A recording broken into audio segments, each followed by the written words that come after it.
still shows President Obama with a slight lead, but within the margin of error. What about this as it stacks up and the important issues that will be talked about over the next few months? Let's bring in our panel. Bill Kristol, editor of the Weekly Standard. Kirsten Powers, columnist for the Daily Beast, and syndicated columnist Charles Krauthammer. Bill, what do you think? It seems like, at least according to the latest polls, that Mitt Romney has made somewhat of a surge, and perhaps conservatives, at least in the polls, are seeming to fall in line in this nomination. Yeah, Republicans and conservatives have fallen in line. So much for the argument that that bitter primary contest, the 3 months of running against Rick Santorum and Newt Gingrich, was doing huge damage to Mitt Romney. He'd never be able to unite the Republican Party. In the last Gallup poll, I think Barack Obama has supported 90% of the Democrats. Mitt Romney has supported 90% of the Republicans. So Republicans will be there for Romney. I don't think it's a problem. Among independents, among whom Romney was allegedly damaged so much in that primary contest, Romney is ahead by 6 points in the Gallup poll. He's ahead among independents in Rasmussen as well. He's doing very well, and I think which I think is partly due to Romney's having campaigned with Paul Johnson. I think that was the moment, the Wisconsin primary, when he had to beat back Santorum that one last time, and he spent 5 days with Ryan, and suddenly Romney's message didn't become, I have a good business background, I'm a good person, here's a little mistake my opponent's made. It became, there's a big choice facing this country, and we can either go off the cliff with the debt and the deficit, or we cannot. We can either have Obamacare or not. We can either be strong abroad or not. And as Romney has elevated his message, has elevated it in accord with the big moment we're in, he's made it a bigger campaign, I think he's done better. And President Obama, by contrast, is talking about the war on women and the Buffett rule.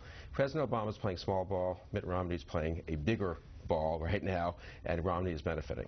Kirsten, all that being said, the president also seems to embrace these two different choices that lie ahead. At least he talked about that today, saying that there's a stark choice that's coming in the general election. It seems like Democrats want to have this battle in coming weeks. Definitely. And the one thing I would say in terms of the primary, the way that it did hurt him is if you look at his favorability ratings, they have dropped. And in the Washington Post, ABC News, Obama has a 56% favorability to Romney's 35%. And you see that across the board in a lot of different polls. So I do think he has something to make up there. In terms of the stark choice, yes, I think Democrats are really salivating, frankly, at the opportunity to go up against the Paul Ryan plan. There was a poll today that was just released by Democratic pollster Stan Greenberg that in their polling in battleground states found that even among some Republicans, a lot of skepticism about the plan. Among unmarried women who are really the target, only 19% approved of it. So I think that they see a lot of fertile ground there for them to go after. But is there a vulnerability in the fact that the deficit continues to increase, and yet Democrats in the Senate don't have a budget, and this whole budget back and forth up on Capitol Hill? If families can have a budget, Senate Democrats. Honestly, the deficit is an extremely important issue for the country, but when you look at polling, I think that that isn't something you see much more among the conservative base as being a top issue. You don't see it being the top issue among independent voters, or certainly Democratic voters, and for independent voters, it's jobs much more than the deficit. Charles? It is jobs, but I think in the 2010 election, debt was a very important issue, and it helped to sweep the Republicans into office in the House and elsewhere.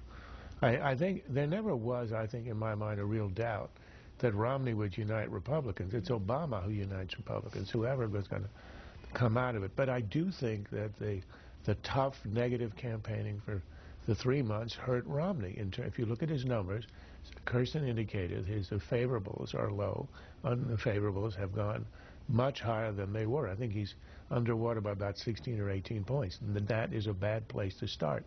Nonetheless, I think the Republicans are overly depressed over the effect of the last 6 months. I think 6 months ago it looked as if it was a very easy election for Republicans. The economy is slightly ticked up. Obama has been campaigning nonstop since Labor Day. He gave up governing completely. This is all about election. Everything he does, everything he proposes, every bill, every Buffett rule, every pipeline is all about re-election. And now it's a dead heat. I think to some extent Republicans are demoralized because, you know, if you blow a 7-run lead in a ball game and you're tied, you think you're going to lose, but you're still tied. And I think this is a completely even election right now.